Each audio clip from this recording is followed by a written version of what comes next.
Hello again, here we go. Second day, monster makeup, or whichever day they chose to put this tape on. Today we're going to talk about vampires. Vampires are very, very important characters when you consider monster makeup. What is a vampire?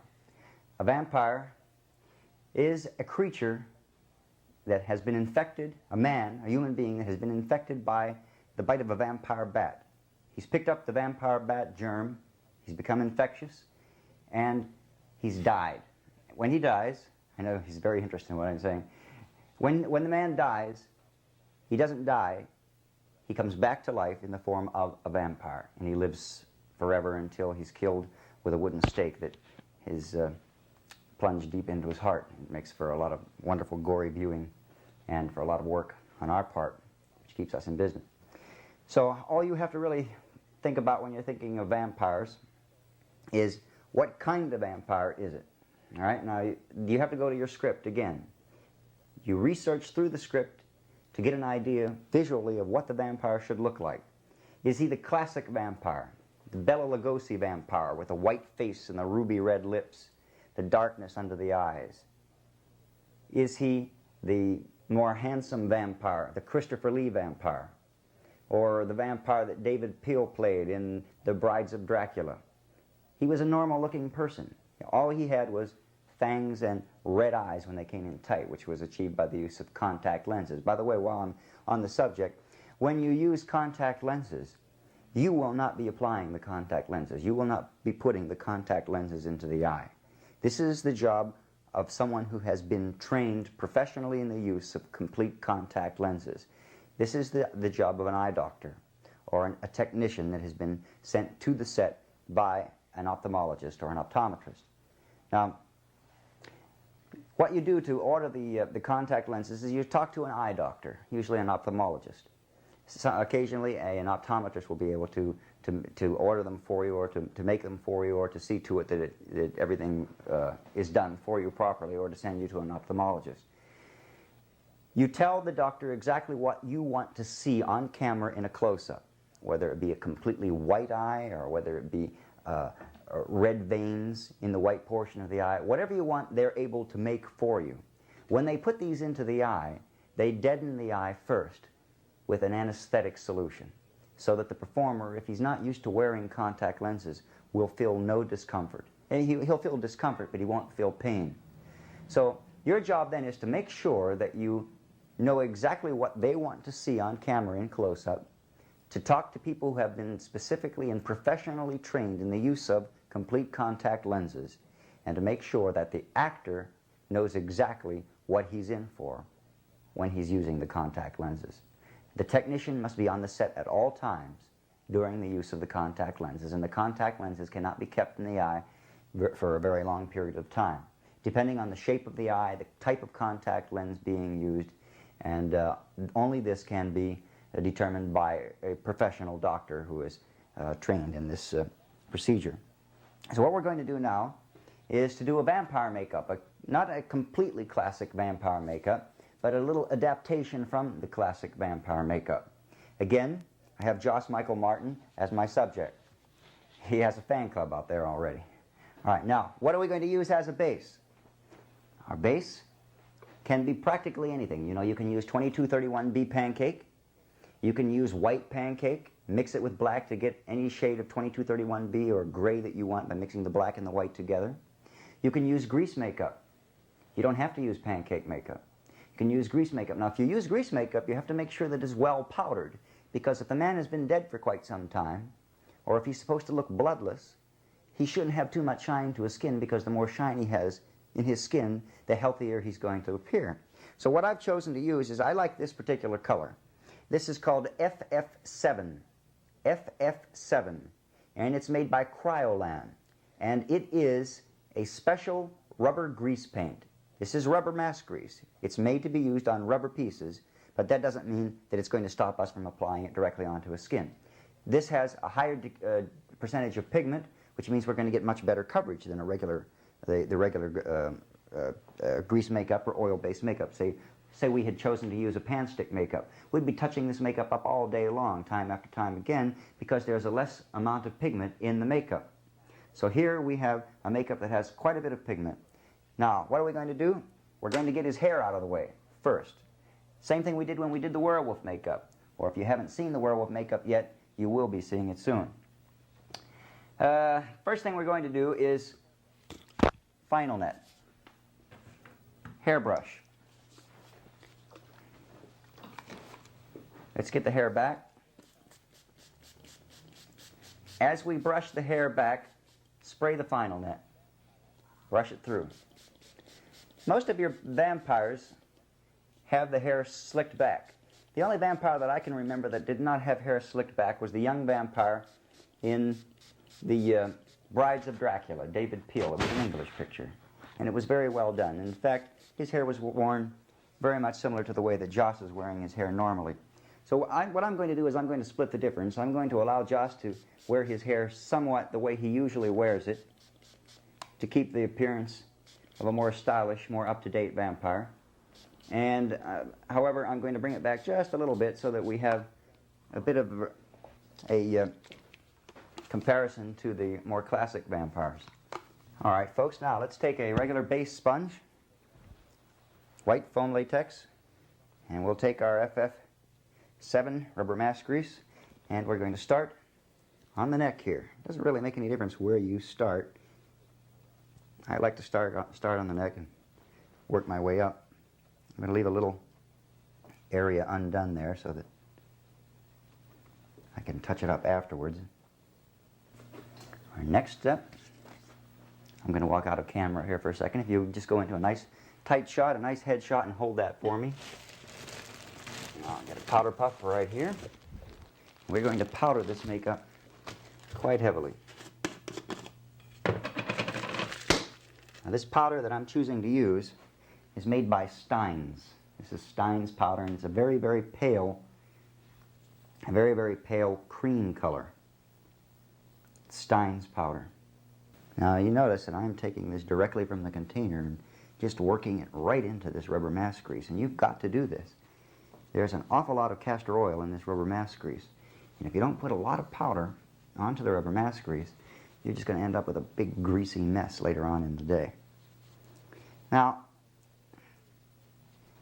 this kind of makeup is really very easy to remove because it's light in color. It's not like the dark makeup that we used when we did the werewolf. It's hard to get out of the person's pores without scrubbing a lot. This makeup washes out quite easily because it's not as highly pigmented as the darker makeup. The combination of this powder and the makeup base are very good. Now, after we've done powdering, all of the shading and the highlighting can be done with either powder materials or with pancake materials. You can't go over this, well, you can, but you'll make a mess. You can't go over it really successfully with grease makeup. Now let's check under his eyes, see if under the eyes need to be powdered. We can powder under the eyes with a sponge. Look up, look way up.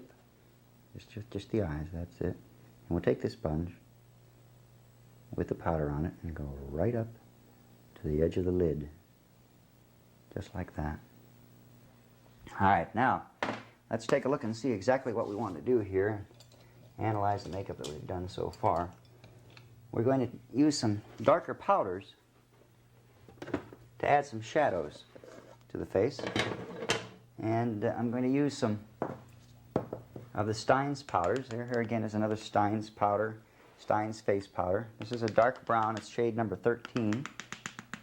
And I dipped my rouge brush, cheek color brush, down into it, and I'm taking the excess off on my hand. And I'm going to look for the cheekbone area here and dust it with a little bit of powder to give it some shading. All right, now I'm going to switch to another brush, and with the same material I'm going to continue to shade more detailed areas of the face. Under the lower lip. Let's bring the eyebrows back to their original color. maybe even a little darker. As tight as you can so we can get into the eye area. Do a little detail work in here. Let's accentuate the shading in the ears.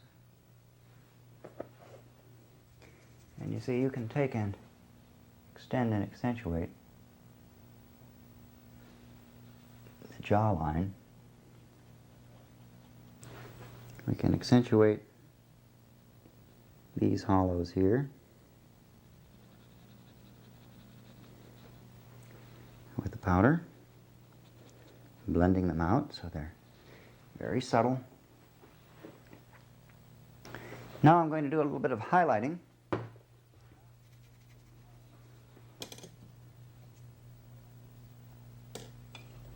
What am I going to use to highlight with? How many say white? How many say light yellow? Either are correct. Either is correct, I think is the correct way of saying it grammatically. I'm going to take some yellow.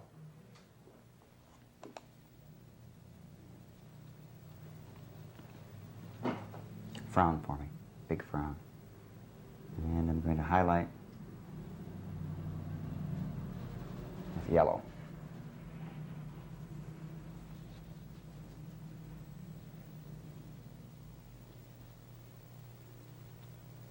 Top of the cheekbone.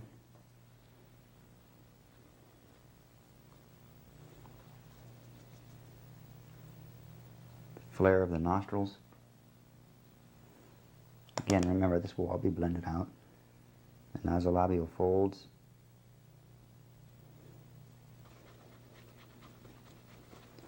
Blend this so that we still have a hint of the yellow in these areas, so that it's very subtle on camera. Now let's work into those sideburn areas with some dark brown. Turn them sideways. Get in a tight shot on here, please. And let's darken the hairline. The old typical eyebrow routine is to give a little more arch right here. I'm not going to give too much more arch than that because I don't want to go too overboard with this character. Now for the rest of the hair, we can dip a powder puff into this brown powder, and anywhere that the makeup base may have gotten onto the hair, we can just powder it out. I'm going to lay some hair on his forehead to give him just a tiny bit of a widow's peak.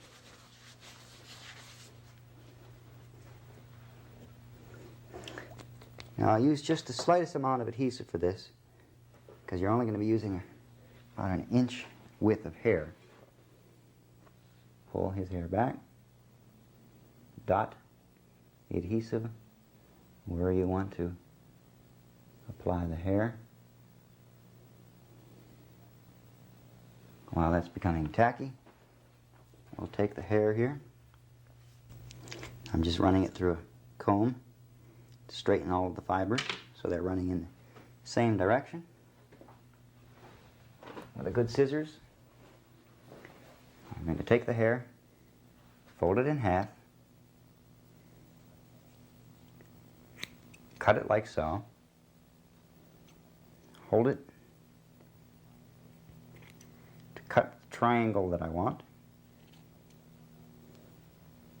cut the underside of the triangle so that the hair will lie flush to the skin. Pull his own hair up out of the way, get a little tighter if you can on this, and I'm taking this and applying it right to the area where I want that cupid bow, and then we'll take and spread this out as soon as that adhesive gets a little tackier. Now again, this step is not absolutely necessary. It does give a nice evil look to your character.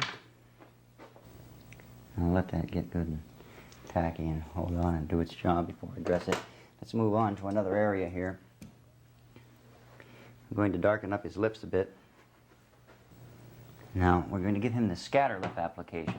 The scatter lip is where the outside edge of the lip, you remember, is uneven and not very distinct, so that it's almost as though there's a stain of color around his mouth, and maybe even a stain at the outer corners, more so because he's been drinking a little blood. Now let's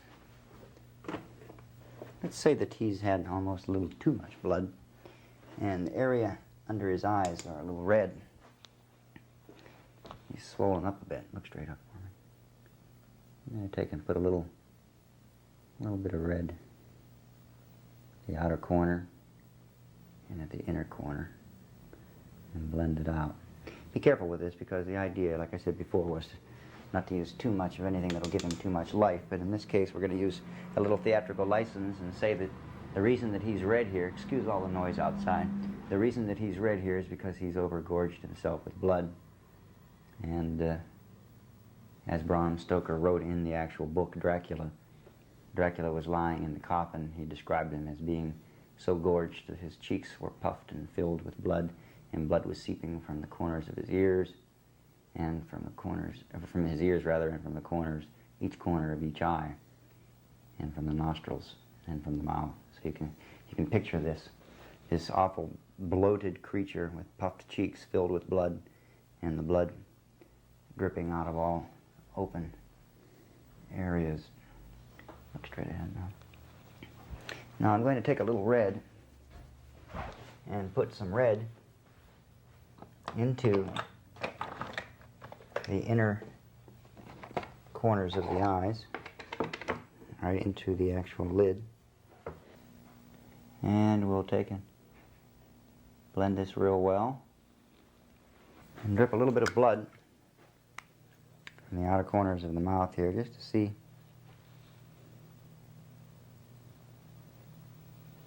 Yeah, that's going to look fine. Let's put the teeth in, and then we'll go one step further. Now these are the same teeth that we used for the werewolf, or if you haven't seen that tape yet, the same teeth that we will be using for the werewolf. And again, these are just regular magic shop teeth that you can buy. They're very inexpensive, 75 cents to $1.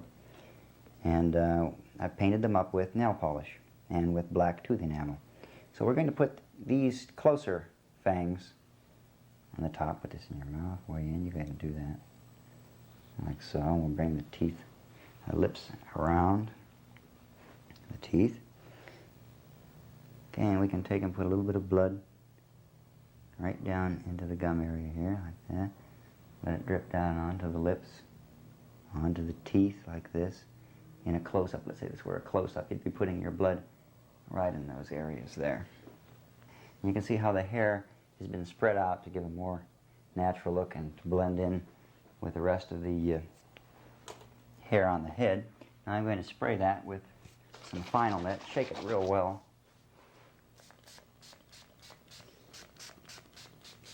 I'm going to use some dark brown, look up, way up, some dark brown grease. Look straight up for me. And I'm just dotting it under the eye. I get a nice tight shot of this. And that gives a little more piercing look to the eye. Look up.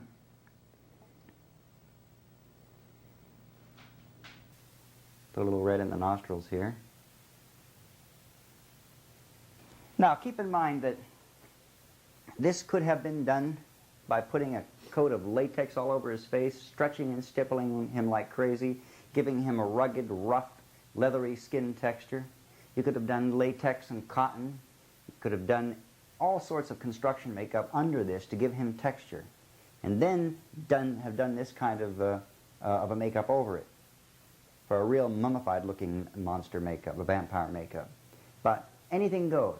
It depends on the script, depends on the performer, depends on the director, depends on whoever has control over the artistic creativity that they're paying you to do. So you have to talk with all of these people. Talk with all of these people and make sure that you can keep everybody happy, as well as yourself, of course. So let's pull in for a close-up here one more time. Real nice close-up. And let's see a little fire in the eyes, and keep the eyes, keep the head straight on a plane with the camera. That's it. Now you can see that if you were doing a Dr. Jekyll, Mr. Hyde type makeup, how effective the lower forehead would be for that kind of makeup. Now let's get in a little tighter here, and we'll see exactly how fierce our monster can be. Now, vampires can make noise too. They hiss like snakes sometimes, sometimes like werewolves.